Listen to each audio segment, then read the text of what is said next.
भगवत गीता में कहा गया है कि अगर आप मोक्ष साल्वेशन प्राप्त करना चाहते हैं तो इसके 3 रास्ते हैं। अगर हम भक्ति मूवमेंट की बात करें तो इसकी शुरुआत 7th सेंचुरी में साउथ इंडिया से हुई। बहुत सारे क्वेश्चंस जो हैं वो आपको देखने के लिए मिलेंगे। मैंने लास्ट 10 इयर्स में जो भक्ति मूवमेंट से क्वेश्चंस पूछे गए यूपीएससी सिविल सर्विसेज एग्जामिनेशन में इन द प्रीलिम्स एग्जाम, सो तेवरम जो है इसमें 12 वॉल्यूम्स है। Lingayat community is a very powerful community even today in the Karnataka area. कि जब महाराष्ट्र में भक्ति सेंट्स की बात होती है तो हम वारकरी सेक्ट की बात करते हैं। और ये जो राजपूत हैं ये ब्राह्मण्स के साथ में एक स्ट्रॉन्ग अलायंस में थे। इसको चैलेंज करना बहुत मुश्किल था। नाम दान एंड स्नान, जिसे वो ये भी कहते हैं नाम जपना, कीर्त करना एंड वंद चखना। आप देखोगे जो राजस्थानी स्कूल ऑफ पेंटिंग है, पहाड़ी स्कूल ऑफ पेंटिंग है, they have themes derived from the भक्ति मूवमेंट। भगवत गीता में कहा गया है कि अगर आप मोक्ष साल्वेशन प्राप्त करना चाहते हैं तो इसके 3 रास्ते हैं। सबसे पहला है कर्म मार्ग, एक्शन फोकस्ड, ज्ञान मार्ग, नॉलेज फोकस्ड, एंड तीसरा है भक्ति मार्ग, the path to devotion. Bhakti basically means unconditional love, faith, complete surrender to the almighty, the supreme creator. अगर हम भक्ति मूवमेंट की बात करें तो इसकी शुरुआत 7th सेंचुरी में साउथ इंडिया से हुई। दरअसल it was a socio religious reform movement which was seeking reform in the Hindu society and the Hindu religion of those times. Hindu society, Hindu religion were marked by rigidity, hierarchy, social inequality, domination of rituals, priestly class, caste-centric society, evil practices like untouchability, discrimination on the basis of caste and gender. And the Bhakti saints were basically advocating for reform, and they were seeking a simple religion, personal devotion to the God, with no rituals, no middlemen or the priestly class. They were basically advocating for equality of all beings based on the principles of humanism. There should be no discrimination on the basis of caste or gender alone. और आप देखेंगे कि ये भक्ति movement जो है इसने न केवल हिंदू रिलीजन, हिंदू सोसाइटी को काफी हद तक अफेक्ट किया, इन्फ्लुएंस किया, बल्कि इसी के साथ साथ में आप देखोगे it influenced almost every aspect of our art and architecture, be the temple architecture, be the literature, painting, songs, dance, music, anything you talk about. So it had a transformative effect on almost every sphere of Hindu society, religion and our art, culture, heritage. आज के lecture में हम भक्ति movement को ही पढ़ेंगे। आप देखेंगे कि भक्ति मूवमेंट जो है ये आपके सभी एग्जाम्स के लिए बहुत इंपॉर्टेंट है। तो सबसे पहले तो आप इस वीडियो को सेव कर लीजिए, क्योंकि हम एक सिंगल वीडियो में भक्ति मूवमेंट को कॉम्प्रिहेंसिवली कवर करेंगे from UPSC civil services prelims and mains perspective. आप देख सकते हैं अगर प्रीवियस ईयर्स के पेपर्स को आप खंगालें तो आपको देखने के लिए मिलेगा on the basis of topic, repetition, frequency, this is one of the most important topics. हम बेसिकली यूपीएससी सिविल सर्विसेज में जनरल स्टडीज का पेपर 1, जहां पे हम हिस्ट्री, आर्ट एंड कल्चर के बारे में पढ़ते हैं, वहां पे हम इसे मिडीवियल इंडियन हिस्ट्री में कवर करते हैं as part of our art and culture under the topic religion and philosophy. आप देख सकते हैं यहाँ पे बहुत सारे क्वेश्चंस जो हैं वो आपको देखने के लिए मिलेंगे। मैंने लास्ट 10 इयर्स में जो भक्ति मूवमेंट से क्वेश्चंस पूछे गए यूपीएससी सिविल सर्विसेज एग्जामिनेशन में इन द प्रीलिम्स एग्जाम, उसको यहाँ पे आपके लिए इंक्लूड कर दिया है। तो आप देखिए फर्स्ट क्वेश्चन में लिखा हुआ है कंसीडर द फॉलोइंग भक्ति सेंट्स। आपको 3 भक्ति सेंट्स दिए हैं, दादू दयाल, गुरु नानक जी एंड त्यागराजा, और आपसे कहा गया है कि बताइए when the Lodi dynasty fell and Babur took over, that is during the time period of first battle of Panipat 1526, who among them was और वर प्रीचिंग। 4 ऑप्शंस हैं, आपको इसका आंसर कमेंट सेक्शन में लिखना है। सेकेंडली आप देखिए यहाँ पे आपको 2 स्टेटमेंट्स दिए हैं। पहले में लिखा है कि बीजक जो है वो दादू दयाल के टीचिंग्स का कंपोजिशन है। सेकंड में लिखा है पुष्टि मार्ग की फिलॉसफी जो है वो माधव आचार्य के द्वारा प्रोपाउंड की गई थी। आपको बताना है दिए गए स्टेटमेंट्स में से कौन कौन से स्टेटमेंट्स जो हैं वे करेक्ट हैं। थर्ड क्वेश्चन की तरफ चलते हैं। यहां पर आपको अगेन 4 स्टेटमेंट्स दिए हैं भक्ति मूवमेंट के रिस्पेक्ट में सिविल सर्विसेज 2018, और आपसे कहा गया है बताइए दिए गए स्टेटमेंट में से कौन कौन से जो स्टेटमेंट्स हैं वे करेक्ट हैं। पहले में लिखा है कि जो त्यागराजा कृतिज हैं they are basically devotional songs in praise of lord Krishna. Second में लिखा है कि त्यागराजा ने बहुत सारी नई राग जो हैं है ना वो क्रिएट की। तीसरे में लिखा है कि अन्नमाचार्य और त्यागराजा कंटेम्पररीज थे या फिर समकालीन थे। चौथे में लिखा है अन्नमाचार्य कीर्तन जो हैं they are devotional songs in praise of lord Venkateshwara. आपके पास 4 ऑप्शंस हैं, आपको इसका आंसर जो है वो कमेंट सेक्शन में लिखना है, ठीक है। तो नेक्स्ट क्वेश्चन की तरफ हम चलते हैं और आप यहाँ पे देखेंगे इस क्वेश्चन में आपको 2 स्टेटमेंट्स दिए हैं और पूछा है कि दिए गए स्टेटमेंट्स में से कौन से स्टेटमेंट्स जो हैं वे करेक्ट हैं।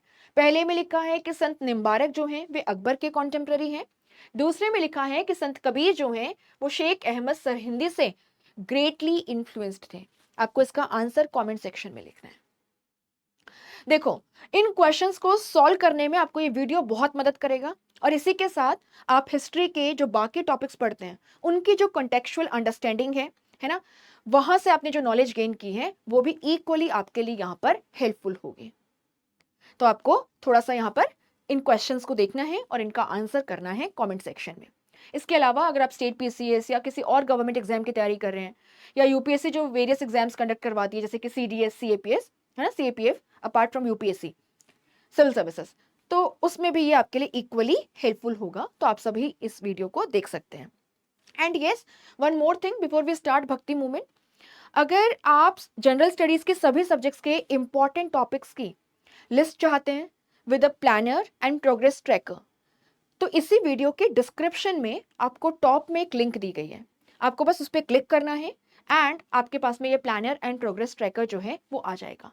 स्लीपी क्लासेस के एक्सपर्ट्स ने मिलकर इसको बनाया है। It will be quite helpful for you, so try downloading it and use it effectively. Secondly, आज के लेक्चर में हम क्या क्या डिस्कस करेंगे? भक्ति मूवमेंट इन साउथ इंडिया, जहां पे हम अलवर्स एंड नयनार्स जो है उनकी बात करेंगे, जो प्रोमिनेंट फीमेल भक्ति सेंट्स हैं उनकी भी बात करेंगे। एग्जाम्स में स्पेसिफिकली फीमेल भक्ति सेंट स्पेसिफिक क्वेश्चन पूछ लिया गया है, ठीक है। अपार्ट फ्रॉम दिस हम यहाँ पे देखेंगे कि भक्ति मूवमेंट जो है वो साउथ इंडिया में पहले क्यों डेवलप हुआ एंड नॉर्थ इंडिया में केवल ये 15-16 सेंचुरी के समय ही क्यों देखने के लिए मिलता है। इसके पीछे क्या फैक्टर्स रिस्पॉन्सिबल हैं, क्योंकि हिंदू रिलीजन और सोसाइटी जो है चाहे नॉर्थ में हो साउथ में हो वहाँ दिक्कतें तो सेम थी। फिर साउथ इंडिया में ही क्यों पहले भक्ति मूवमेंट डेवलप हुआ लेकिन नॉर्थ इंडिया में नहीं हो पाया, ये केवल नॉर्थ इंडिया में हमें 15-16 सेंचुरी में ही प्रोमिनेंटली देखने के लिए मिलता है। उसके बाद हम नॉर्थ इंडिया में भक्ति मूवमेंट के पीछे जो फैक्टर्स हैं उनको देखेंगे।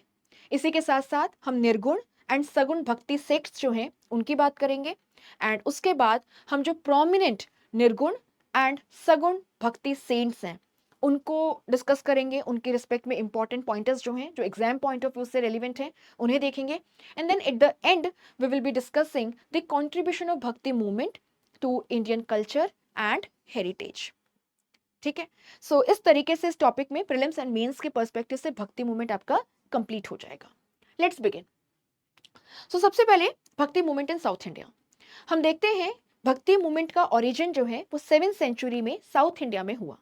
इस समय साउथ इंडिया में Pallavas were the most dominant power and bhakti movement remained a powerful force, a powerful movement in South India during the 7th to 10th century, that is during the time period of Pallavas and the imperial Cholas after them. भक्ति movement जो है वो क्यों origin हुआ, क्या जरूरत थी उसकी? तो आप यहाँ पर क्या देखेंगे? आप देखेंगे एक, Hindu society and Hindu religion में बहुत सारी दिक्कतें हैं जो मैंने आपको मेंशन की, रिजिडिटी, हायरार्की, है ना, ritual centric religion, domination of the priestly class, उसी के साथ में caste centric society, evil practices like untouchability, patriarchal norms, और अब इनको क्वेश्चन करना बनता था। सेकेंडली आप यहाँ पर देखेंगे कि साउथ इंडिया में जो हिंदू रिलीजन है एंड जैनिज्म एंड बुद्धिज्म, इनके बीच में एक बहुत टफ कंपटीशन चल रहा था to seek the royal patronage and receive royal patronage.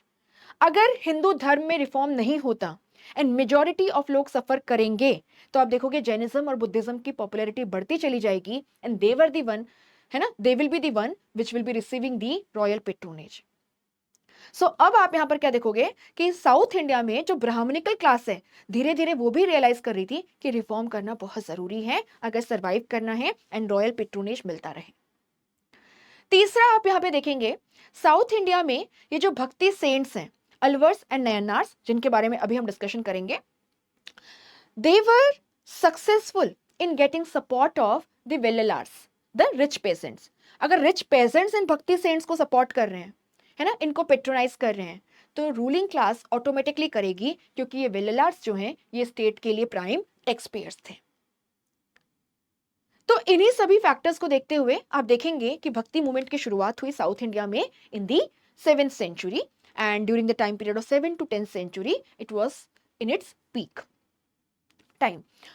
Now अब यहां पर आप देखेंगे कि जो ये भक्ति सेंट्स हैं इनकी क्या डिमांड थी, है ना। तो जैसे मैंने पहले भी आपसे कहा, they were advocating for an egalitarian society, a simple religion based on personal devotion to the supreme creator.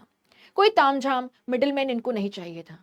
अब देखोगे कि जो प्रोमिनेंट फीमेल भक्ति सेंट्स हैं, they questioned the patriarchal norms. This was nothing sort of women empowerment. तो इन pointers को note करना बहुत जरूरी है। नाउ यहां पे आप और क्या देखेंगे, आप देखेंगे कि हम बात करेंगे अलवार्स एंड नयनार्स की। तो अभी तक हमने देखा origin of bhakti movement in south India, what were the factors behind it and what the भक्ति सेंट्स वर सीकिंग। नाउ यहां पे हम दो टाइप के भक्ति सेंट्स की बात करेंगे, अलवर्स एंड द नयनार्स। अलवर्स जो हैं वे बेसिकली भगवान विष्णु को अपना चीफ डेटी मानते थे, है ना, और उनकी पूजा करते थे। और नयनार्स जो हैं वो भगवान शिव को अपना चीफ डेटी मानते थे एंड उनकी पूजा करते थे।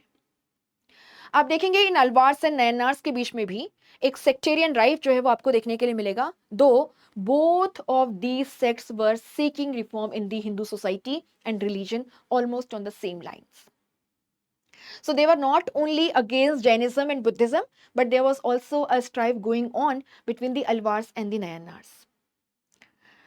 Secondly, अलवर्स एंड नयनार्स के रिस्पेक्ट में अगर हम और इंपॉर्टेंट फैक्ट्स को देखें तो आपको ध्यान रखना है कि as far as the Alvars, है ना, who used to consider Bhagwan Vishnu as their chief deity, इनके रिस्पेक्ट में देयर वर 12 प्रोमिनेंट सेंट्स, जिनमें सबसे फेमस है the female Alvar saint Andal, जिन्हें साउथ की मीरा कहा जाता है।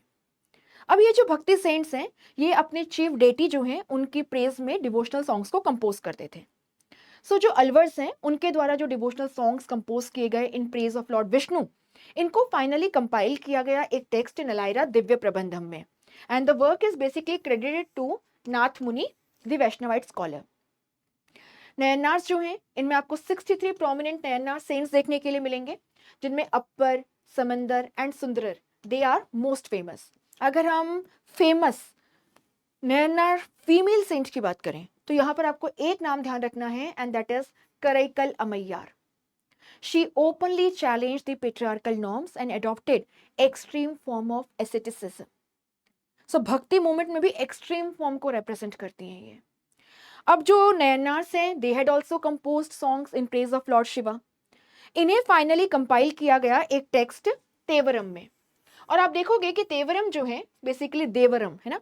सो तेवरम जो है इसमें 12 वॉल्यूम्स हैं, और इनमें से जो स्टार्टिंग के 7 वॉल्यूम्स हैं उसमें आपको अप्पर, समंदर एंड सुंदरर जो हैं उनके डिवोशनल सॉन्ग्स का कंपाइलेशन देखने के लिए मिलता है, और इसे कहा जाता है तिरुमुरई।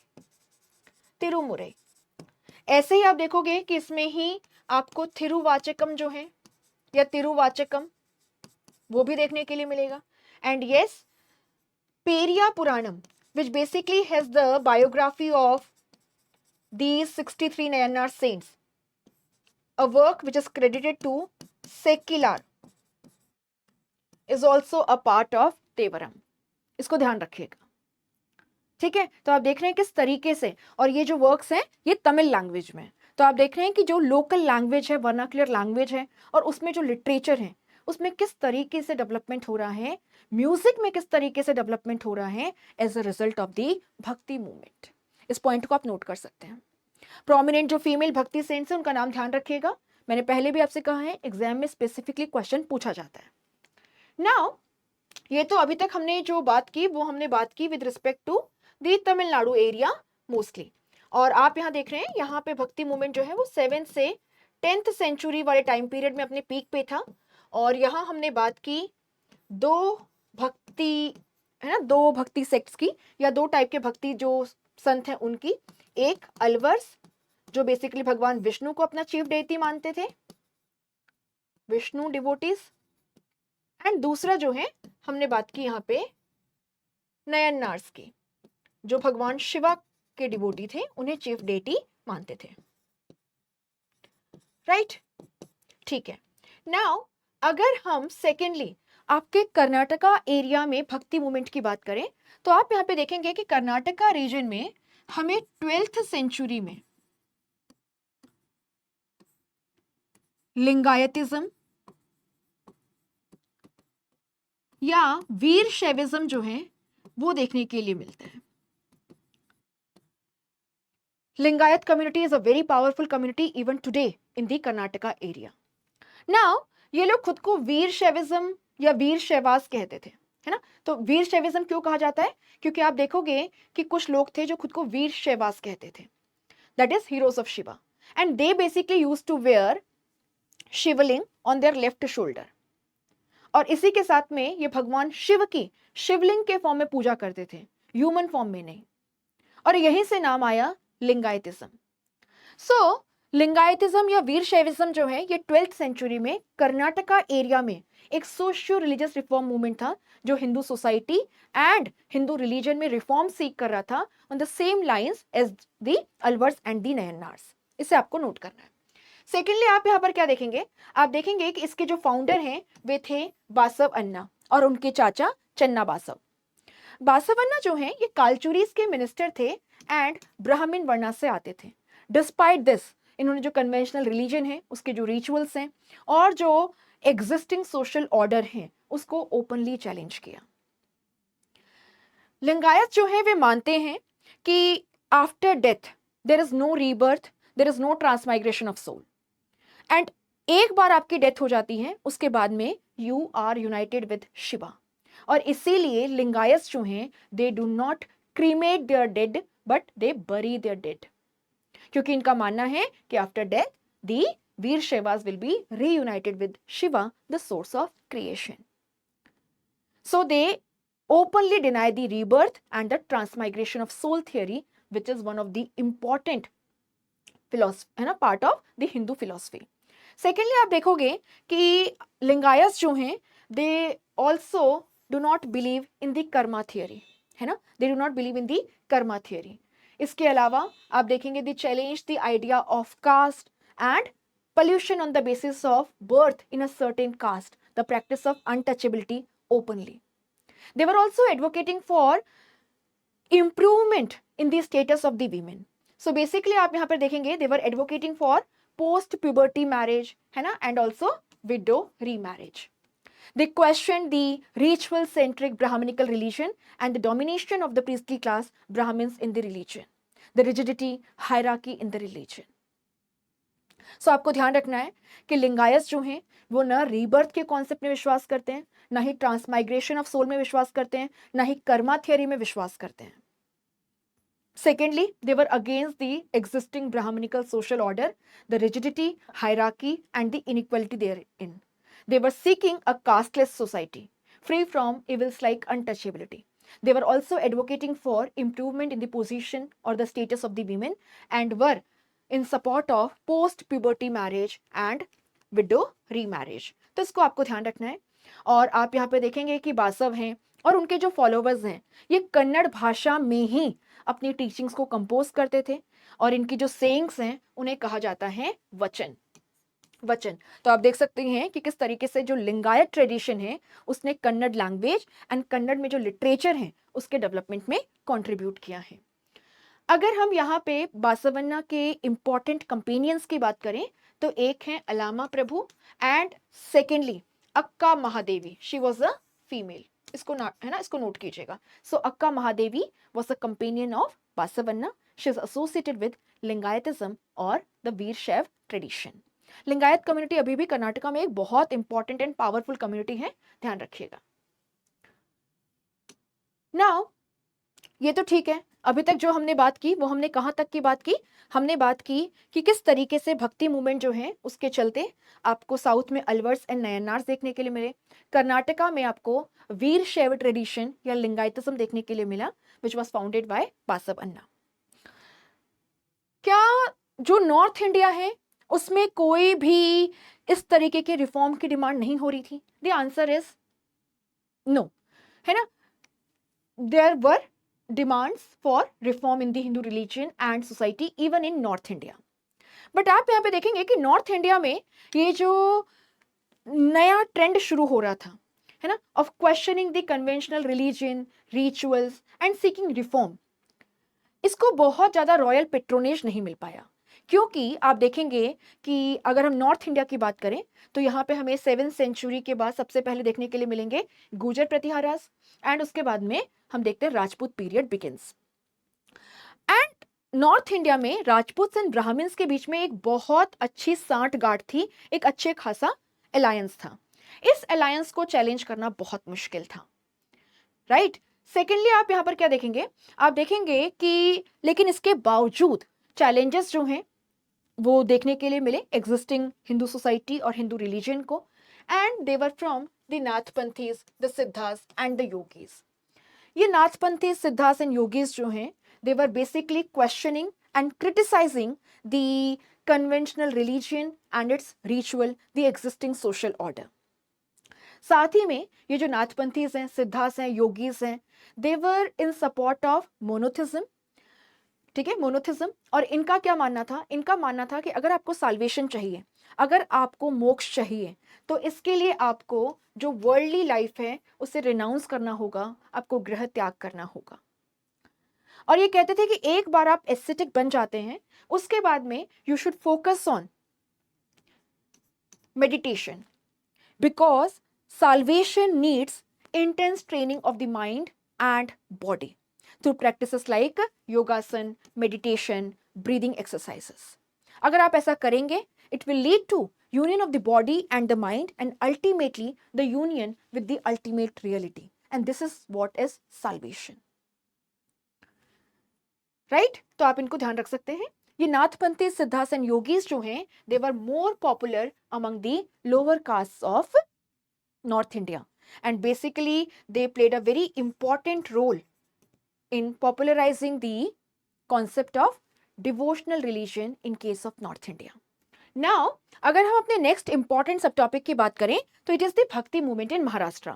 जब हम महाराष्ट्र में भक्ति मूवमेंट की बात करते हैं तो हमें ध्यान रखना है कि in the Maharashtra region in between 13th to 17th century we saw many prominent bhakti saints like Dnyaneshwar, Namdev, Eknath, Tukaram, है ना, सक्कूबाई हैं, चोखा मेला हैं, बहनाबाई हैं, जनाबाई हैं, इनके बारे में हम पढ़ते हैं।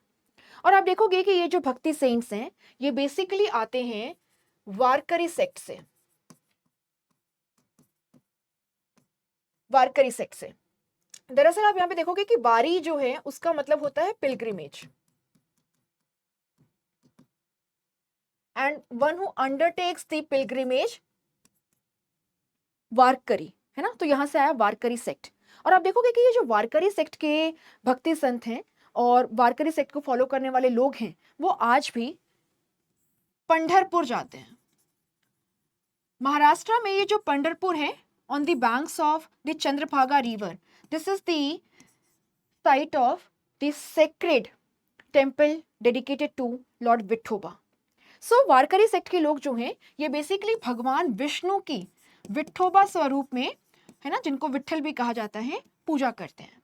और इनको डेडिकेटेड एक टेम्पल लोकेटेड है चंद्रभागा रिवर पर इन महाराष्ट्र। दरअसल this is Bhima river only, but Pandharpur वाले एरिया में ये क्रेसेंट शेप बनाती है और वहीं से नाम आता है Chandrabhaga. So I repeat, when we talk about the bhakti movement in Maharashtra, आप देखोगे 13 से 17 सेंचुरी के बीच में हमें कुछ प्रोमिनेंट भक्ति सेंट्स यहाँ देखने के लिए मिले जिनका नाम हमने देखा। सेकेंडली आप यहाँ पे देखेंगे कि जब महाराष्ट्र में भक्ति सेंट्स की बात होती है तो हम वारकरी सेक्ट की बात करते हैं। वारकरी सेक्ट जो है इसमें भगवान विष्णु को विठोबा अवतार में पूजा जाता है और इनकी जो सेक्रेड साइट है वो है पंढरपुर, जहां पे भगवान विठोबा को डेडिकेटेड टेम्पल लोकेटेड है। And this temple is on the banks of Chandrabhaga which is Bhima only, but it forms a crescent shape या चंद्र आकार यहाँ पे फॉर्म करती है और इसीलिए उसका नाम पड़ा है चंद्रभागा।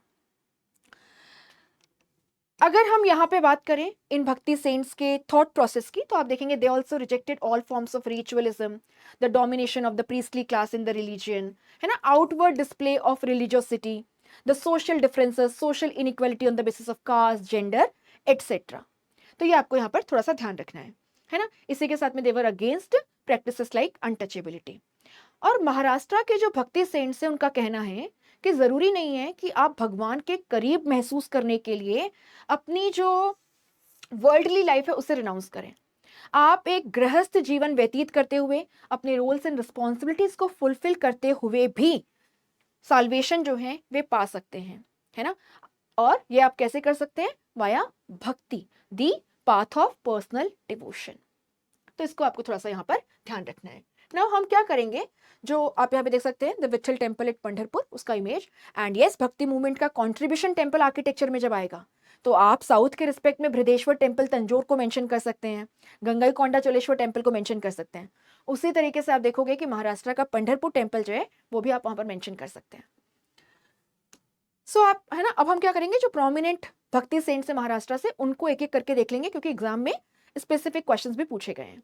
सो अगर हम ज्ञानेश्वर की बात करें तो ये 13वीं सेंचुरी में हुए, वारकरी पंथ से ही आते हैं, है ना, विठोबा के भक्त थे। और आप देखोगे कि इनके द्वारा ज्ञानेश्वरी जो है उसे कंपोज किया गया है, मराठी में है। This is basically a commentary on Bhagavad Gita. इसके अलावा Bhavartha Dipika, Amrit Anubhav, these are also text in Marathi language which are credited to Dnyaneshwar. And ये नामदेव जो एक और प्रोमिनेंट भक्ति सेंट है महाराष्ट्र से, उनके कॉन्टेम्प्ररी थे।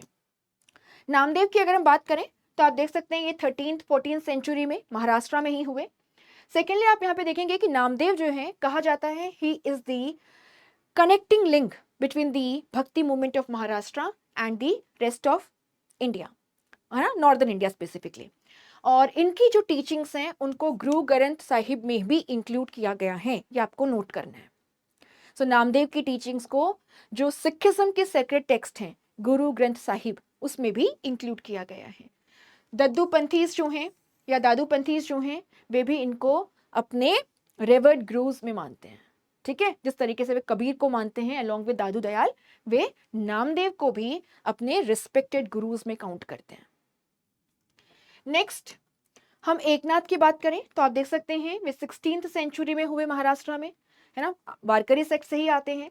और आप देखेंगे इनके जो इंपॉर्टेंट वर्क्स हैं उसमें है Eknathi Bhagwat which is basically a commentary on Bhagavad Gita. इसके अलावा भावार्थ रामायण जो है वो भी इन्होंने लिखी है, and these are all in Marathi language, इसको ध्यान रखिएगा। इसके अलावा he introduce a new form of Marathi religious song Bharud. तो ये आप देख सकते हैं किस तरीके से म्यूजिक में कॉन्ट्रीब्यूशन है ना। सेकेंडली तुकाराम जी 17th सेंचुरी में हुए। कहा जाता है कि शिवाजी महाराज के कॉन्टेम्प्ररी थे और शिवाजी जो हैं वो तुकाराम जी को बहुत ज़्यादा रिस्पेक्ट करते थे। आप यहाँ पे देखेंगे कि इनके द्वारा जो मराठी डिवोशनल पोएट्री है, अभंग्स, उनको कंपोज किया गया। And he preached for equality of all beings and advocated against discrimination on the basis of caste. यहाँ पे आप उनका एक जो अभंग है वो देख भी सकते हैं। He who identifies with the battered and the beaten, mark him as a saint, for the God is with him. He holds every forsaken man close to his heart. He treats a slave as his own son. Says Tuka, I won't be tired to repeat again, such a man is God. तो अगर आप लोगों की सेवा करते हैं, है ना, जो सबसे ज़्यादा डाउन ट्रोडन है, वल्नरेबल सेक्शन है, मार्जिनलाइज है, अगर आप उसके अपलिफ्टमेंट के लिए काम करते हैं तो आप भगवान स्वरूप हैं, क्योंकि भगवान आपके साथ है। Beautiful, right. इसके अलावा अगर हम फीमेल मराठी भक्ति सेंट्स की बात करें तो इसमें आपको जनाबाई जो है इनका नाम ध्यान रखना है।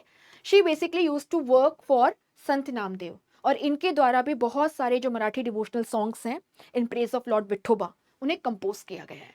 शी एडवोकेटेड फॉर सोशल, है ना, equality and improvement in the status of the women. Bahinabai जो हैं 17th सेंचुरी में महाराष्ट्र में हुई, वारकरी जो सेक्ट है ना, उसी का पार्ट थी। And these all women saints were basically advocating for improvement in the position of the women, है ना, ये ध्यान रखिएगा। समर्थ रामदास जो हैं ये भी 17th सेंचुरी में हुए, शिवाजी के गुरु थे, है ना, शिवाजी को मेंटोर किया, और इनके द्वारा दास बोध जो है ये लिखा गया है ना। It is basically a commentary on the Advaita Vedanta philosophy and he was a devotee of Lord Ram. इसको नोट कीजिएगा, इंपॉर्टेंट है। बहुत छोटी छोटी बातें जो हैं उनसे ही आपका क्वेश्चन बन जाता है। नाउ आप देख रहे हैं हमने अभी तक क्या क्या देखा। हमने यहाँ पर बेसिकली आपके साउथ में जो अलवार्स एंड नयन्नार हैं उनकी बात की, राइट। इसके अलावा है ना 7th से 10th सेंचुरी, ठीक है, इसको नोट कर लीजिएगा। अगर आप एग्जाम में इस तरीके से मैप्स बनाते हैं अपने मेंस के एग्जाम में, दे will be very helpful. And अगर प्रीलिम्स में भी आप इस तरीके से मैप बना के अगर चीज़ों को रिवाइज करते हैं तो आपके लिए काफ़ी बेनिफिशियल हो सकता है। कर्नाटका रीजन में हमने देखा 12th सेंचुरी है ना ऑनवर्ड्स, लिंगायतिज्म या वीरशैविज्म, और इनकी टीचिंग्स अच्छे से ध्यान रखेगा। महाराष्ट्र एरिया की अगर हम बात करें तो यहां पे हम देख रहे हैं 13th से 17th सेंचुरी में हमें प्रोमिनेंट भक्ति सेंट्स देखने के लिए मिलते हैं। और इसी के साथ में आपने देखा कि यहाँ पे वारकरी या वारकरी सेक्ट जो है जिसमें भगवान विठोबा की पूजा की जाती है वो आपको देखने के लिए मिलते हैं। और महाराष्ट्र के जो भक्ति सेंट्स हैं इनकी टीचिंग की यूनिकनेस क्या है, इन्होंने कहा कि रिनंसिएशन की कोई ज़रूरत नहीं है, आप अपना गृहस्थ जीवन जीते हुए नॉर्मल लाइफ लीड करते हुए भी पर्सनल डिवोशन का पाथ फॉलो कर सकते हैं एंड भगवान के करीब खुद को महसूस कर सकते हैं। नाउ अब हम बात करेंगे भक्ति मूवमेंट इन नॉर्थ इंडिया की। हमने अभी तक क्या देखा कि नॉर्थ इंडिया में भी वो सारी प्रॉब्लम थी हिंदू सोसाइटी और हिंदू रिलीजन में जो कि हमने साउथ के रिस्पेक्ट में देखी थी 7th सेंचुरी के शुरुआत में, which led to the emergence of bhakti movement. लेकिन नॉर्थ इंडिया में जो भक्ति मूवमेंट है it reached its peak only in 15th-16th century, not before that. हाँ, चैलेंजेस जो हैं वो मिले, जैसे हमने नाथपंथीज, योगी, सिद्धास की बात की, बट प्रॉब्लम क्या थी, they failed to gain support from the royal class. दरअसल आप देखेंगे कि अगर हम 13th सेंचुरी से पहले देखें तो आप देखेंगे कि 7th सेंचुरी के बाद नॉर्थ इंडिया में पहले गुजर प्रतिहारास, और उसके बाद में हम क्या देखते हैं, हम देखते हैं कि जो 11th 12th सेंचुरी है यहाँ पे राजपूत का डोमिनेशन, राजपूत किंगडम या राजपूत पीरियड की हम बात करते हैं। और ये जो राजपूत हैं ये ब्राह्मण्स के साथ में एक स्ट्रॉन्ग अलायंस में थे, अच्छी सांठगांठ थी, इसको चैलेंज करना बहुत मुश्किल था। और इसीलिए नॉर्थ इंडिया में जो रिजिड हायरार्कियल इन इक्वलिटी पर बेस्ड सोशल ऑर्डर है, रिलीजन है, बहुत ज़्यादा रिचुअल्स हैं, दो इनको चैलेंज किया गया but they fail to receive support and thus gain popularity. लेकिन 13th सेंचुरी के बाद सिचुएशन जो है वो बदल गई with the establishment of Turkish rule in north India. The Rajputs lost their political power and the Brahmanical class lost its royal patronage.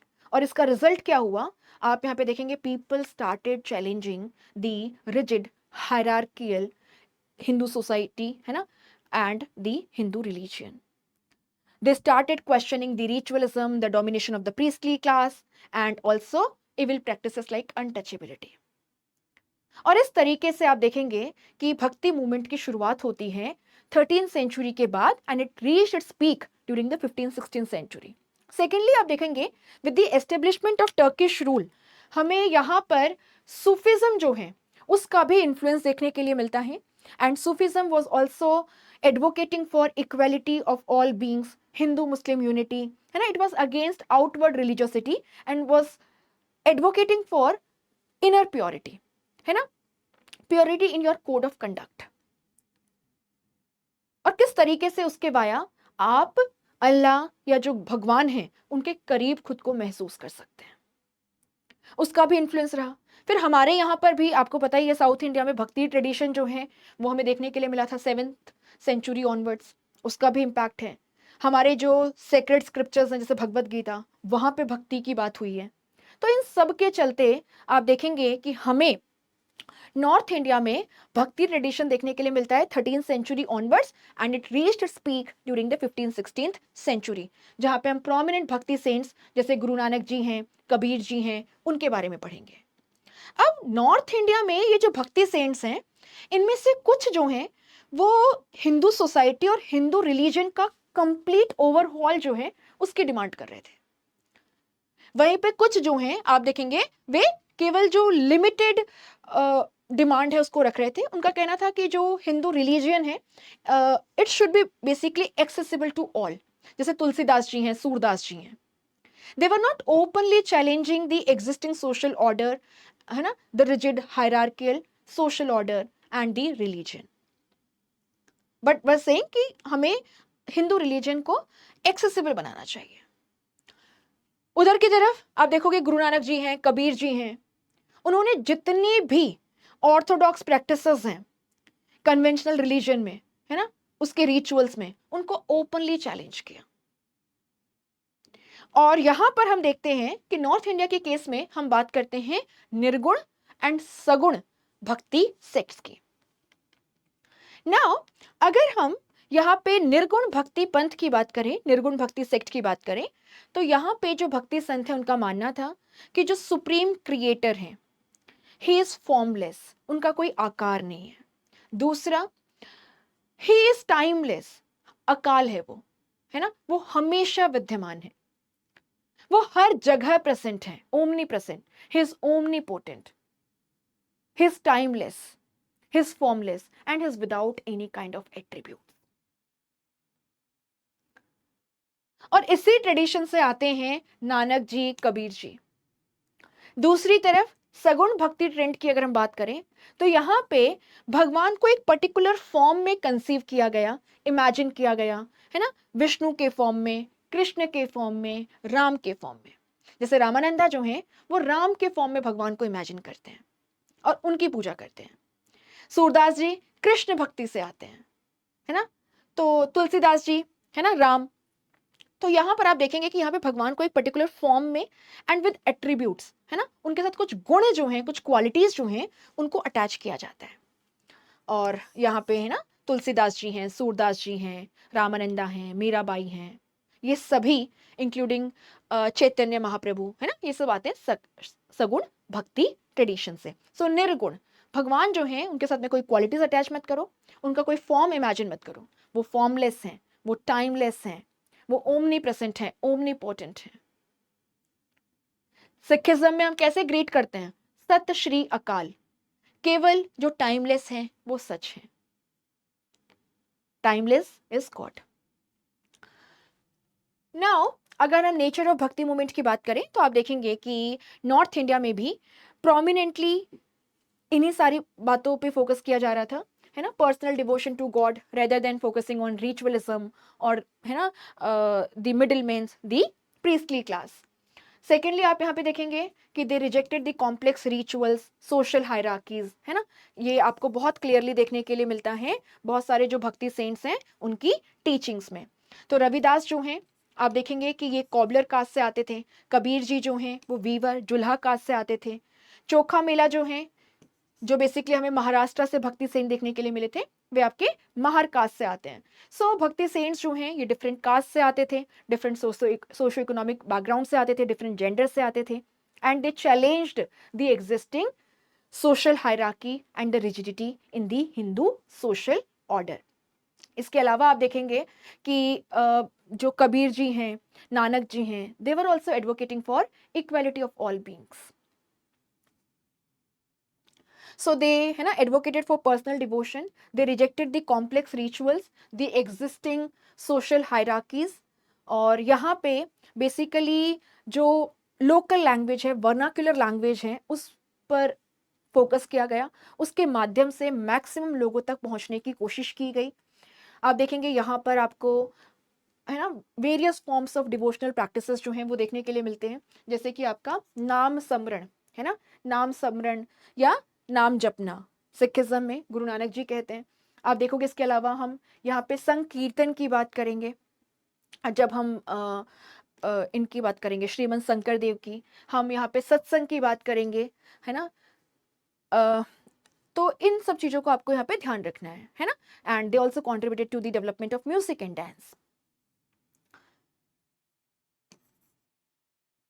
इसी के साथ में आप देखिए कबीर जी, नानक जी, इनकी टीचिंग्स में आपको हिंदू मुस्लिम यूनिटी जो है उस पर भी फोकस देखने के लिए मिलेगा, है ना। So they were not only advocating for unity among the Hindus but also among all human beings, that is Hindus as well as the followers of Islam, है ना, Hindu Muslim unity also. So आप यहाँ पे देख सकते हैं कि किस तरीके से पर्सनल डिवोशन पे फोकस किया जा रहा है, डिवोशनल प्रैक्टिसेस आपको देखने के लिए मिल रही हैं, है ना, वर्नाक्युलर लैंग्वेजेस का डेवलपमेंट आपको देखने के लिए मिल रहा है, जो कॉम्प्लेक्स रिचुअल्स हैं, हायरार्की हैं, उसको चैलेंज किया जा रहा है, हिंदू मुस्लिम यूनिटी जो है उस पर फोकस किया जा रहा है, ऑल दोज थिंग्स। ना अब हम क्या करेंगे कि जो निर्गुण भक्ति पंथ है उससे जुड़े हुए जो प्रोमिनेंट भक्ति सेंट्स हैं उन्हें कवर करेंगे। आप देखेंगे कि यहाँ पे जैसे हम कबीर जी हैं, नानक जी हैं, जब इनकी बात करेंगे, they were not associated with any particular religion, चाहे हिंदू धर्म हो चाहे इस्लाम हो, अगर उनके अंदर कोई ऐसी प्रैक्टिस है जो बेसिक रैशनल के अगेंस्ट जाती है ना, इनइक्वालिटी को प्रमोट करती है, रिजिडिटी हायरार्की को प्रमोट करती है, आउटवर्ड रिलीजियोसिटी को प्रमोट करती है, they were against all those and they were seeking Hindu Muslim unity. हम सबसे पहले कबीर जी की बात करेंगे क्योंकि आप देखेंगे कि नानक जी हैं, दादू दयाल हैं, ये जो बाकी आपके निर्गुण पंथ से आने वाले भक्ति संत हैं, ये कबीर जी की टीचिंग से बहुत ज़्यादा इंस्पायर्ड थे। तो कबीर जी जो हैं ये 14th 15th सेंचुरी को बिलोंग करते हैं। आपको थोड़ा सा यहाँ पे टाइम पीरियड भी ध्यान रखना है क्योंकि हमने स्टार्टिंग में जो क्वेश्चंस देखे, आपने देखा वहाँ पे पूछा गया है कौन किसका कॉन्टेम्प्ररी है ना, इस तरीके के क्वेश्चंस। सो कबीर जी जो हैं वो 14th 15th सेंचुरी को बिलोंग करते हैं।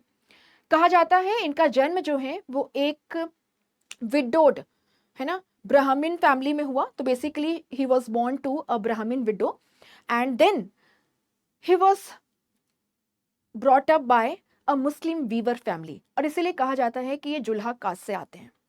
कबीर जी की टीचिंग्स में भी आपको जो हिंदू वेदांतिक ट्रेडिशन है, इसी के साथ साथ में जो इस्लाम है, सूफिज्म है, उसका इन्फ्लुएंस इक्वली देखने के लिए मिलता है। So he was equally influenced by the teachings of Islam, है ना, preaching humanism, brotherhood, equality among all beings, as well as the Vedantic tradition which was also focusing on similar values. ठीक है, इसको ध्यान रखना।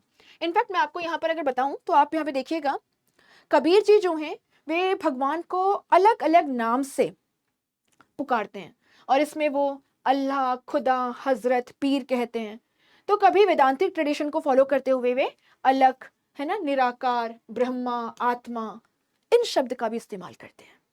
दूसरा, आप देखेंगे कबीर जी जो हैं ये नॉन सेक्टेरियन ऑर्डर को बिलोंग करते हैं as far as bhakti movement is concern, है ना। His teachings were not confined to any particular religion, और आप देखेंगे कि he was also seeking unity among the Hindus and the Muslims. तो इसको भी आपको थोड़ा सा यहाँ पर ध्यान रखना है। ठीक है, he used to say that the Hindus are and the Muslims are pots of the same clay, आप सब एक ही हैं। इसके अलावा और क्या, आप देखोगे कबीर जी जो हैं he was against idol worship क्योंकि निर्गुण पंथ से आते हैं। दूसरा आप देखोगे ही वॉज अगेंस्ट पॉलिथिज्म, है ना, कहते थे कि मोनोथिज्म, केवल भगवान एक है, आपको ऐसे मल्टीपल फॉर्म में उसको पूजने की जरूरत नहीं है, आपको किसी मूर्ति को पूजने की जरूरत नहीं है। इसके अलावा कबीर जी कहते थे कि ये जो रिचुअल्स हैं, आउटवर्ड शो ऑफ रिलीजियसिटी है, या पिलग्रिमेज पे जाना, फास्टिंग रखना, ये सब सही नहीं है ना। So he was basically advocating for a religion which was focusing on personal devotion to God, personal connection with the God. No idol worship, no polytheism, no rituals, no pilgrimage, no fasting, है ना। And he was also against the caste-based social order which was inherently unequal. He was against the inhuman practices like untouchability. तो इसको भी आपको यहाँ पर थोड़ा सा ध्यान रखना है उनकी टीचिंग्स को। कबीर जी जो हैं ये रामानंदा के डिसाइपल थे। ठीक है, रामानंदा के डिसाइपल थे, और कबीर जी की जो साखियां हैं, जो पद हैं, आप देखोगे कि इनको आदि ग्रंथ साहिब में भी इंक्लूड किया गया है, द सेक्रेड सिख स्क्रिप्चर। ठीक है, उसमें भी इंक्लूड किया गया है। दूसरा आप यहाँ पर क्या देखेंगे कि कबीर के जो फॉलोवर्स हैं उन्हें हम कबीर पंथीस कहते हैं, और उन्होंने कबीर जी के जो कंपोजिशंस हैं उन्हें बीजक नाम की एक किताब में कंपाइल किया है। वहीं पे आप देखोगे कि जो दादू पंथीस हैं वे भी कबीर जी को बहुत ज़्यादा मानते हैं, और उन्होंने कबीर जी के जो कंपोजिशंस हैं उन्हें कंपाइल किया है कबीर ग्रंथावली में। आप देखोगे सिखिज्म की आदि ग्रंथ है ना, जो दादू पंथीज हैं उनकी कबीर ग्रंथावली एंड कबीर पंथीज की बिजक, इन सभी में आपको कबीर के कंपोजिशंस जो हैं उनकी साखियां, उनके पद जो हैं वे देखने के लिए मिलते हैं, जहाँ पे कबीर जी के जो थॉट प्रोसेस हैं, जो वैल्यूज हैं जिनकी हमने बात की, वो क्लियरली रिफ्लेक्ट होते हैं। सेकेंडली आप यहाँ पे देखोगे कि कबीर जी का जो लिखने का तरीका है ना, उसे उलट भाषी कहा जाता है, अपसाइडेड डाउन। दरअसल वे बहुत ज्यादा मेटाफर्स का इस्तेमाल करते हैं, जैसे पानी में आग लगना। अब वैसे अगर आप सोच सकते हैं पानी में आग कैसे लग सकती है, so he uses a lot of metaphors. है ना, इनका जो लिखने का तरीका है उसे संत भाषी या उलट भाषी जो है वो कहा जाता है, ध्यान रखिएगा। नेक्स्ट गुरु नानक जी की बात करते हैं, जिन्हें हम सिखिज्म का फाउंडर मानते हैं। दरअसल आप देखोगे कि गुरु नानक जी जो हैं इनका जन्म तलवंडी में हुआ, जिसे अब नानकाना साहिब कहा जाता है इनके पीछे, ये पाकिस्तान में है, and it was in 1469। Nanak ji जो हैं वो 15th सेंचुरी में आते हैं, कबीर के बाद हुए। कबीर जी की जो टीचिंग्स हैं, उनकी जो वैल्यूज हैं, उनसे बहुत ज़्यादा इंस्पायर्ड थे, और आप देखेंगे कि ये हिंदू धर्म को ही बिलोंग करते थे। और आपको बता दूं कि though Sikhism developed into a full fledged religion, Nanak ji जो हैं वे कोई अलग रिलीजन नहीं चाहते थे, वे बस जो हिंदू रिलीजन है, हिंदू सोसाइटी है ना, वही सेम प्रॉब्लम्स जो हैं, अनटचेबिलिटी है, low status of women, too much focus on ritualism, pilgrimage, fasting, outward religiosity, problem of untouchability, rigidity, hierarchy, इन सब के अगेंस्ट थे। और इसीलिए वो हिंदू सोसाइटी, हिंदू रिलीजन में रिफॉर्म चाह रहे थे। दूसरा आप देखेंगे कि यहां पर हिंदूज एंड मुस्लिम्स दोनों की ही जो पॉपुलेशन है वो अच्छी खासी थी, तो इसीलिए वे चाह रहे थे कि यहाँ के लोग जो हैं वे मिलजुल करके रहें, है ना, इसीलिए वो ब्रदरहुड जो है उसको भी प्रमोट कर रहे थे, a sense of unity among the Hindus and the Muslims. उनकी टीचिंग्स का रिजल्ट ये हुआ कि आगे चल करके ये गुरु ट्रेडिशन जो है, लिविंग गुरु ट्रेडिशन, ये चलता गया।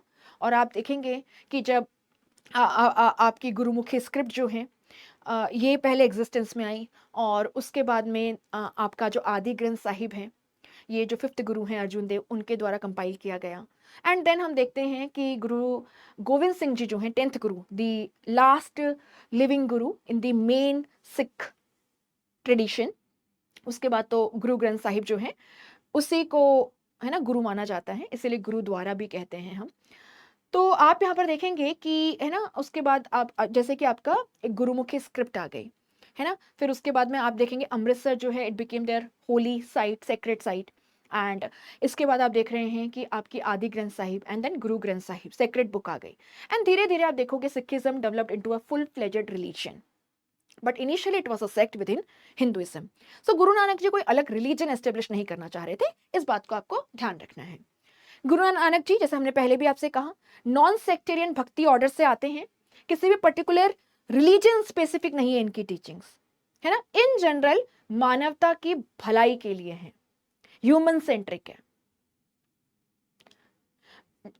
कंपैशन जैसी जो वैल्यूज होती हैं उसको प्रमोट करते हैं।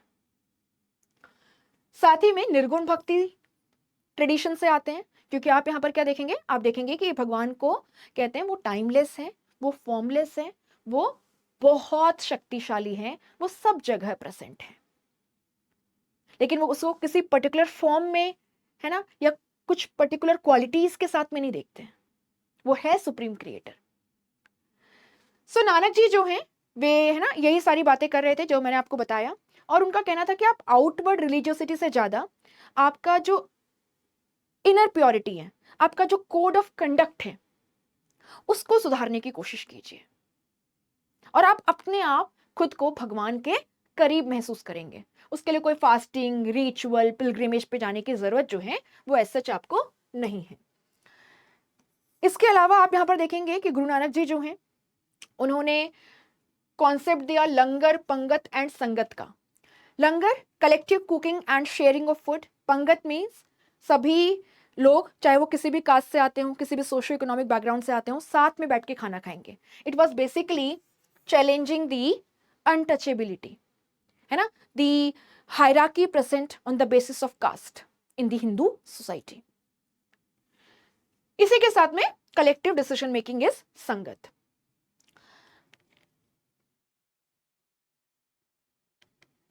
नानक जी जो हैं, उनका कहना था कि एक, भगवान का नाम जपो, अच्छा काम करो, अपनी जो रिस्पॉन्सिबिलिटीज है उसको फुलफिल करो, एंड दान दो, जो जरूरतमंद है उनकी मदद करो. नाम, दान एंड स्नान, जिसे वो ये भी कहते हैं नाम जपना, किर्त करना एंड वंद चखना.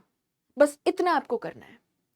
ये भी यही मानते थे कि आप घर पर रहकर भी, अपना गृहस्थ जीवन जीते हुए भी, अपने रोल्स रिस्पॉन्सिबिलिटीज को फुलफिल करते हुए भी भगवान के करीब खुद को पा सकते हैं, merely by taking his name, fulfilling your roles and responsibilities and helping the needy ones.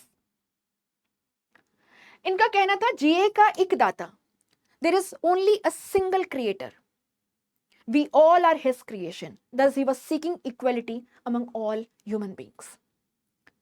और साथ ही में इन्होंने कहा एक ओमकार सतनाम, है ना, एक ओमकार सतनाम, केवल वही सत्य है, द सुप्रीम क्रिएटर.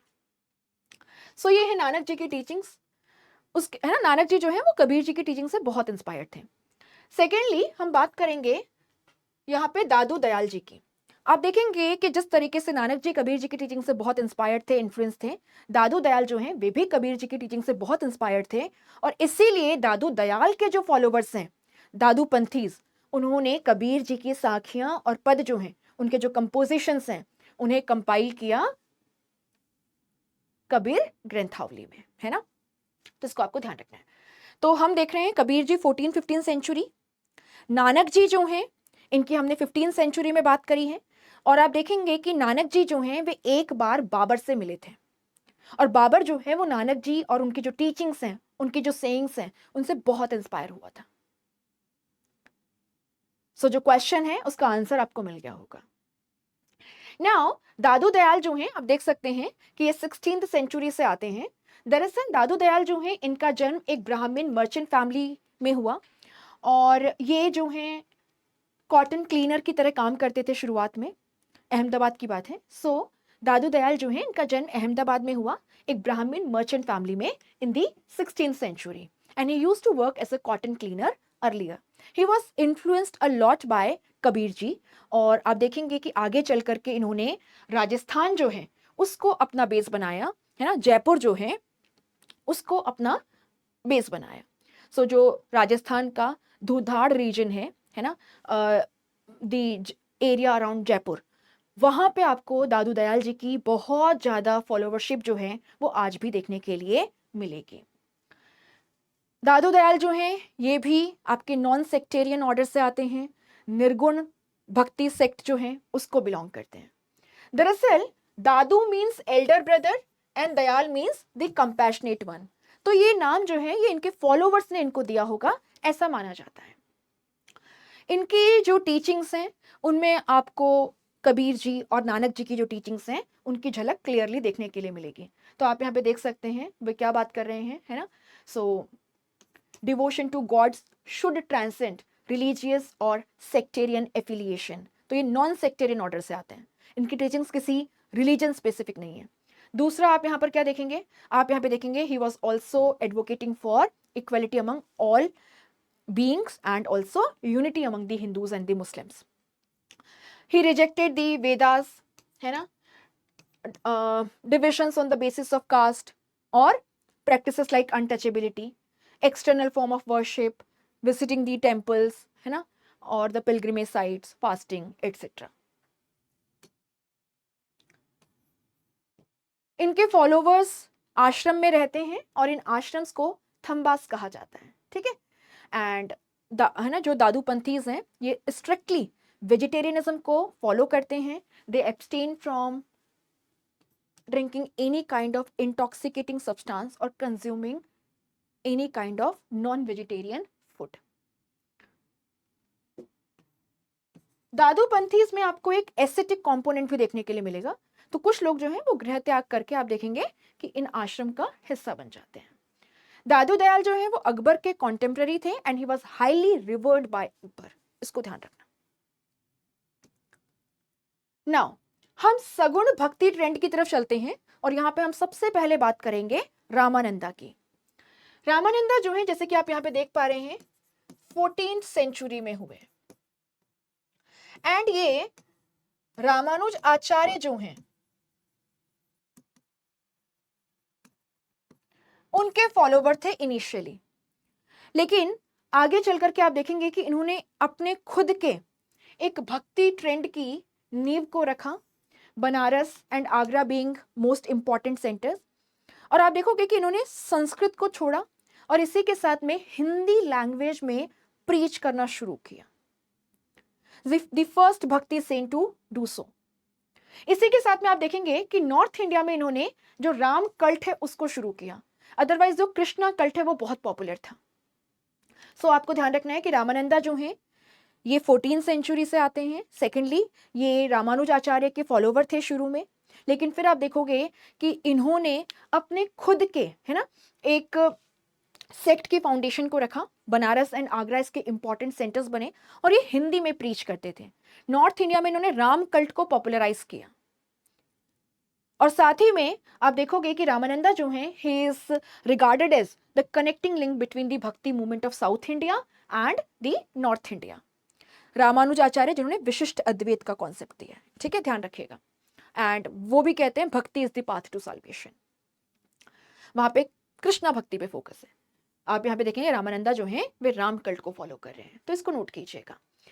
इनके जो फॉलोवर्स हैं उन्हें रामानंदीज कहा जाता है और आप देखेंगे कि इनके जो प्रोमिनेंट फॉलोवर्स हैं उनमें आपको कबीर जी देखने के लिए मिलेंगे एंड जो रेदास हैं रविदास जी हैं जो बेसिकली आपकी सतनामी कम्युनिटी के है ना, सतनामी कम्युनिटी जो है उससे जुड़े हुए हैं, उसके रिवाइवलिज्म से जुड़े हुए हैं, ये इनके डिसाइपल्स थे। और आप देख सकते हैं इनके जो डिसाइपल्स हैं कोई वीवर कास्ट से आ रहा है, कोई कॉबलर कास्ट से आ रहा है। इसका मतलब रामानंदा जो है he did not believe in distinctions on the basis of only caste. He was against practices like untouchability. Secondly आप यहाँ पर क्या देखेंगे, आप देखेंगे रामानंदीज जो हैं ये बहुत ज्यादा डिसिप्लिन्ड लाइफ जो है उसको जीते हैं, एक बहुत ही simple and highly disciplined lifestyle आपको यहाँ देखने के लिए मिलेगी, ठीक है, तो इसको आप नोट कर सकते हैं। आप यहाँ पे देखेंगे कि रामानंदा जो है he specifically emphasized on bhakti as a path to salvation. Let no one ask a man's caste with whom he eats. If a man is devoted to Hari, he becomes Hari's own. So equality of all beings, है ना? He was against distinctions or discrimination on the basis of caste, practices like untouchability. A simple, highly disciplined lifestyle. Mirabai जो हैं 15th 16th century से आती हैं और आप देखेंगे कि रेदास जो हैं वे इनके गुरु थे। तो आप देख सकते हैं रेदास जी जो हैं वो कॉबलर कास्ट से आते थे जिसे अनटचेबल माना जाता था। मीराबाई ने उन्हें अपना गुरु बनाया है।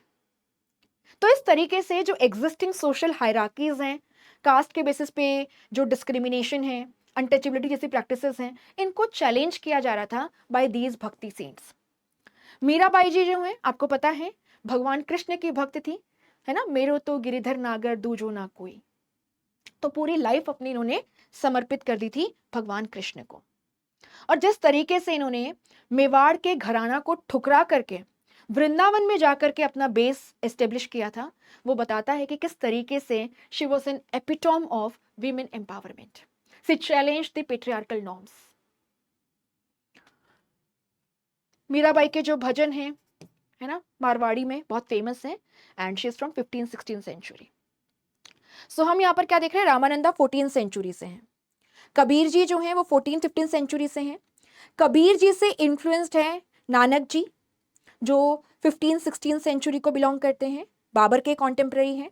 और उसके बाद हम क्या देख रहे हैं कि दादू दयाल जो हैं वे हमें देखने के लिए मिलते हैं 16th सेंचुरी में, वे भी कबीर जी की टीचिंग से इंस्पायर्ड थे ना। रामानंदा जो हैं उनके डिसाइपल्स में आपको रेदास जी जो हैं वे भी देखने के लिए मिलेंगे एंड मीराबाई जो हैं वो रेदास जी को अपना गुरु मानती थी,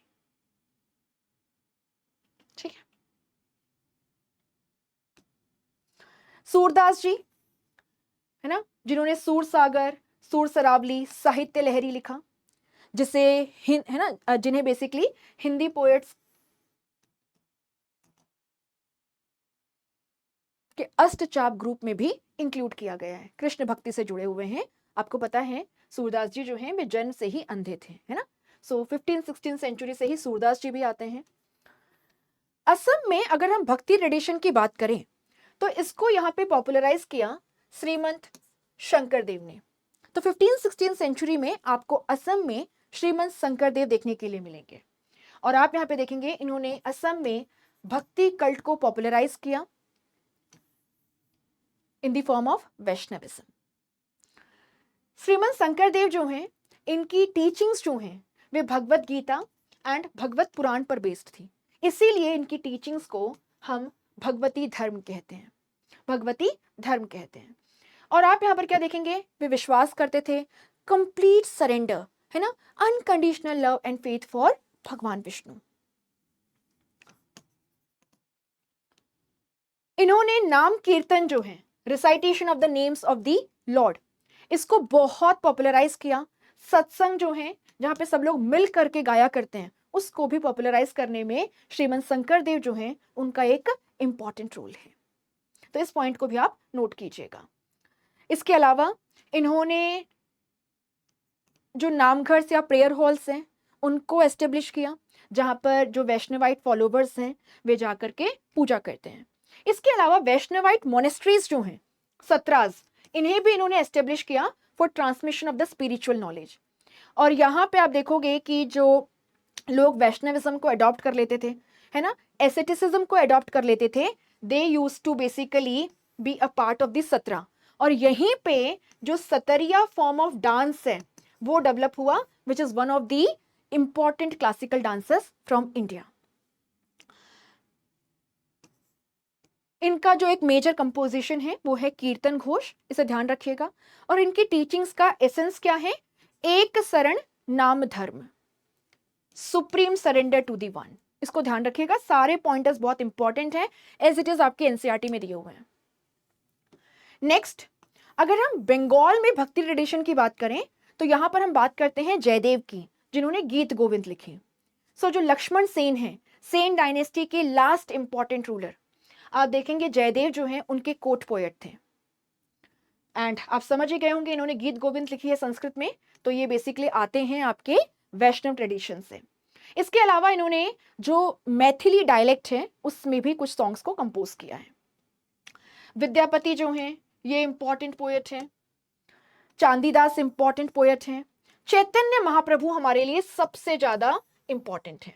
सो आप देखेंगे चैतन्य महाप्रभु जो हैं ये 15-16 सेंचुरी में आपके बंगाल में हुए, और इन्होंने यहाँ पे राधा कृष्ण की जो पूजा है उसको पॉपुलराइज किया, जिसे बेसिकली गौड़िया वैष्णविज्म कहा जाता है।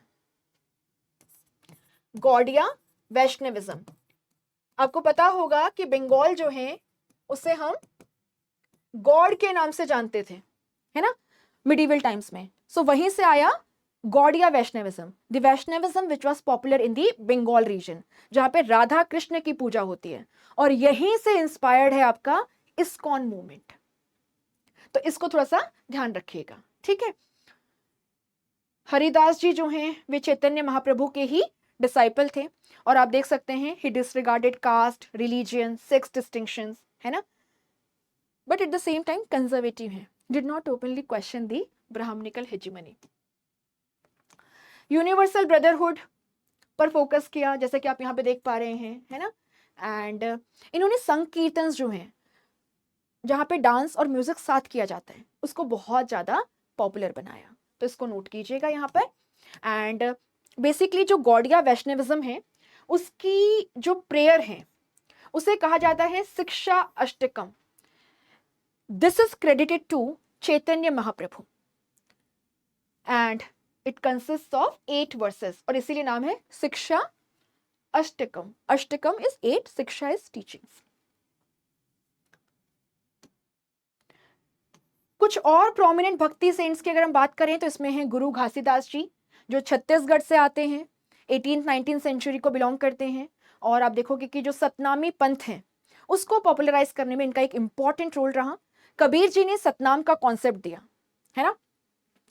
There is only one true name, the creator. और आप देखेंगे कि इसी से इंस्पायर्ड होके हरियाणा के नारनौल में एक जो मेंडिकेंट है, फकीर है ना, बीरभान, उसने सतनामी पंथ की फाउंडेशन को रखा। और यहाँ पे जो लोअर कास्ट से आने वाले लोग हैं जिन्हें अनटचेबल माना जाता था, they became his followers. Most of them were landless labourers. Aurangzeb के समय इस सतनामी पंथ को एक मेजर सेटबैक देखने के लिए मिला, क्योंकि आप देखेंगे कि यहाँ पे हमें सतनामी रिवोल्ट देखने के लिए मिलता है। एंड औरंगजेब जो है परस्यूड दम, तो सतनामीज जो हैं वे वहां से इधर उधर स्कैटर हो गए। अब सतनामीज जो हैं वे छत्तीसगढ़ में एक डोमिनेंट कम्युनिटी है ना, एक मेजर इलेक्टोरल वोट बैंक है। और आप देखेंगे कि सतनामी पंथ को रिवाइव करने में रेदास जी हैं, घासीदास जी हैं, इनका इंपॉर्टेंट कंट्रीब्यूशन है। नरसिंह मेहता 15th सेंचुरी गुजरात से प्रोमिनेंट वैष्णवाइट सेंट हैं, जिनका वैष्णव जन तो तेने कहिए गांधी जी का सबसे फेवरेट सॉन्ग था। वैष्णव जन तो तेने कहिए जे जाने पीर पर आई। तो अगर आप दूसरों के दुख को समझते हो तो ही आप वैष्णविज्म को सही सेंस में फॉलो करते हो। So promoted equality and social harmony. Now हमने यहाँ पे देखा कि जो प्रोमिनेंट भक्ति सेंट्स हैं, अभी तक हमने क्या क्या कवर किया। हमने भक्ति movement in south India, Alvars and Nayanars के रिस्पेक्ट में इंपॉर्टेंट फैक्ट्स जो है उनको डिस्कस किया। हमने यहाँ पे देखा कि भक्ति मूवमेंट जो है वो साउथ इंडिया में पहले क्यों एमर्ज हुआ एंड नॉर्थ इंडिया में only after 13th century reaching its peak in 15th-16th century. हमने नेचर ऑफ भक्ति मूवमेंट जो है उसको समझने की कोशिश की। हमने जो आपका बेसिकली लिंगायतिज्म है ना, या वीर शैविज्म है इन कर्नाटका, महाराष्ट्र में जो वारकरी सेक्ट है उसकी बात की। और इसके बाद हमने नाथपंथीज है ना, जो सिद्धास एंड योगीज हैं, उनको भी डिस्कस किया। फिर हमने नॉर्थ इंडिया में जो सगुण एंड निर्गुण भक्ति सेक्ट्स हैं, उनके जो की फीचर्स हैं, कैरेक्टरिस्टिक्स है, उसको डिस्कस किया। और जो प्रोमिनेंट निर्गुण एंड सगुण भक्ति संत हैं, उनके रिस्पेक्ट में भी कुछ इसेंशियल पॉइंटर्स जो हैं उनको देखा है। नाउ जो हमने स्टार्टिंग में क्वेश्चंस देखे थे, उनको सॉल्व करने के लिए बेसिकली आपको जो आस्तिक फिलॉसफीज हैं उनकी नॉलेज होनी भी थोड़ी सी जरूरी है। जैसे कि आप यहाँ पर क्या देखेंगे, अद्वैत है ना। अगर आपको पता है अद्वैत के प्रोपाउंडर कौन थे, लिखिएगा, मोनिज्म या नॉन डुअलिज्म। विशिष्ट अद्वैत के प्रोपाउंडर कौन थे, मैंने लेक्चर में भी बताया, मेंशन कीजिएगा। तीसरा आप देखेंगे यहाँ पे Dvaita, this philosophy was propounded by whom? Dvaita Advaita was propounded by whom? And Shuddha Advaita, pure monotheism, was propounded by whom? Which is also known as पुष्टि मार्ग। अगर आप इन क्वेश्चंस का आंसर कर पाएंगे तो जो स्टार्टिंग में हमने क्वेश्चंस देखे थे, मोस्ट ऑफ उन क्वेश्चंस का आप आंसर कर पाएंगे। एक वैल्यू एडिशन के तौर पे इंफॉर्मेशन और दे देती हूँ। त्यागराजा के रिस्पेक्ट में क्वेश्चन हमने देखा, तो बता दूं आपको, अन्नमाचार्य जो हैं वे 15th सेंचुरी से आते हैं, तेलुगु भक्ति संत रहे। और अन्नमाचार्य जो हैं उन्होंने तेलुगु में बहुत सारे डिवोशनल सॉन्ग्स को कंपोज किया है in praise of lord Venkateshwara, तो इनको आप नोट कीजिएगा।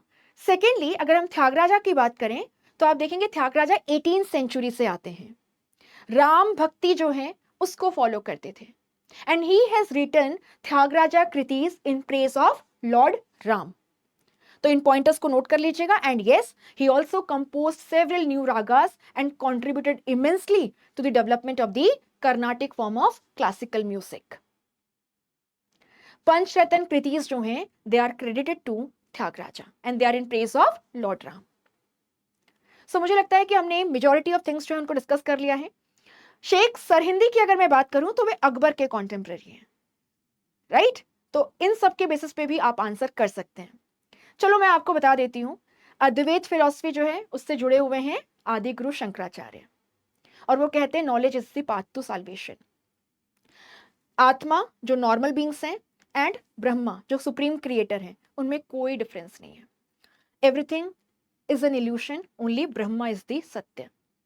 सेकेंडली आप यहां पर क्या देखेंगे, अगर हम बात करें विशिष्ट अद्वैत की तो इससे जुड़े हुए हैं रामानुज आचार्य, क्वालिफाइड मोनिज्म। अगर हम बात करें यहाँ पे द्वैत अद्वैत की, डुअलिज्म नॉन डुअलिज्म, तो इससे जुड़े हुए हैं Nimbark.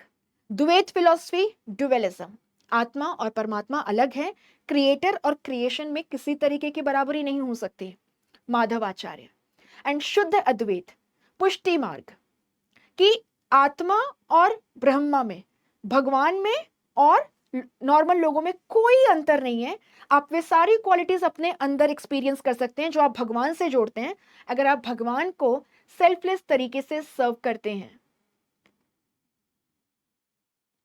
Vallabhacharya, Nathdwara in Rajasthan is an important centre of Pushti Marg. तो इस बेसिस पे आप जो आगे के क्वेश्चंस हैं उनको सॉल्व कर सकते हैं। और आप ध्यान रखिएगा, जो भी ये वेदांतिक ट्रेडिशन से डिराइव्ड इंडियन फिलॉसफीज हैं, आस्तिक स्कूल्स ऑफ इंडियन फिलॉसफी हैं, इनमें केवल जो आपका अद्वैत है वो knowledge as a part to salvation पे ज्यादा विश्वास करता है। रेस्ट जितने भी हैं, रामानुजाचार्य का विशिष्ट अद्वैत, निम्बारक का द्वैत अद्वैत, माधव आचार्य जो हैं उनका द्वैत फिलॉसफी है ना, वल्लभाचार्य जो हैं उनका शुद्ध अद्वैत है ना, या पुष्टि मार्ग, ये सब bhakti as a path to salvation में विश्वास करते हैं। नाउ अगर हम भक्ति मूवमेंट के कंट्रीब्यूशन की बात करें in Indian culture and art, तो आप यहाँ पे सिंपल फॉर्म में देखिएगा कि basically the bhakti movement contributed to the reforms in the social order and the religion.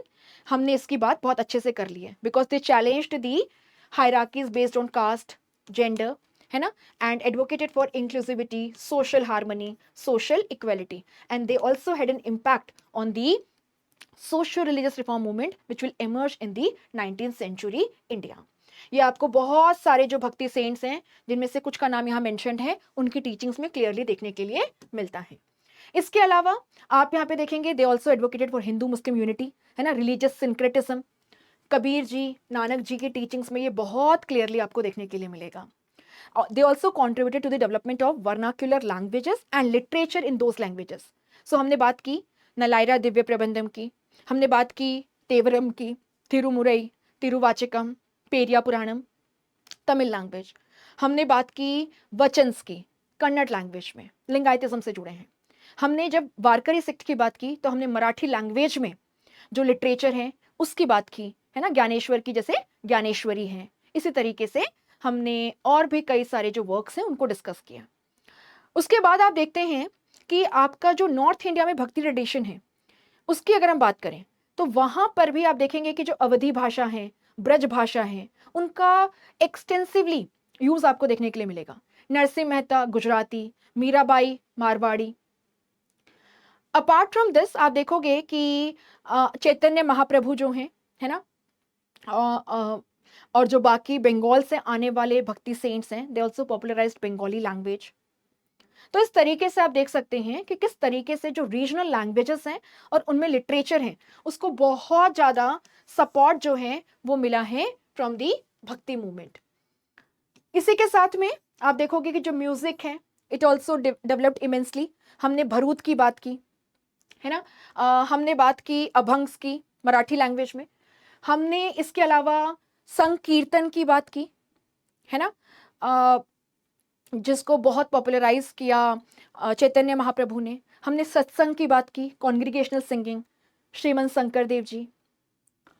Dance की अगर हम बात करें तो आप यहाँ पे देखेंगे कि आपका जो भक्ति मूवमेंट है वहां पे जो सॉन्ग्स कंपोज किए गए उन्हीं पे टेम्पल प्रीमाइसेस में डांस भी परफॉर्म किया जाता था।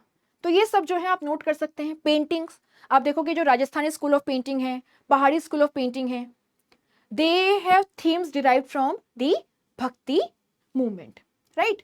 इसकी आप बात कर सकते हैं। जैसे आप देखोगे नाथ द्वारा में आपको पिछवाई पेंटिंग्स देखने के लिए मिलेंगे है ना, तो टेम्पल के बैक जो वॉल है उसको कवर करती है वो पेंटिंग्स। पेंटिंग की है ना बात कर सकते हैं आप, म्यूजिक हो गया, डांस हो गया, पेंटिंग हो गया, लिटरेचर हो गया है ना, टेम्पल आर्किटेक्चर मैंने आपसे कहा साउथ में भी, एंड इसी के साथ में पंढरपुर का भी मैंने आपको एग्जांपल दिया।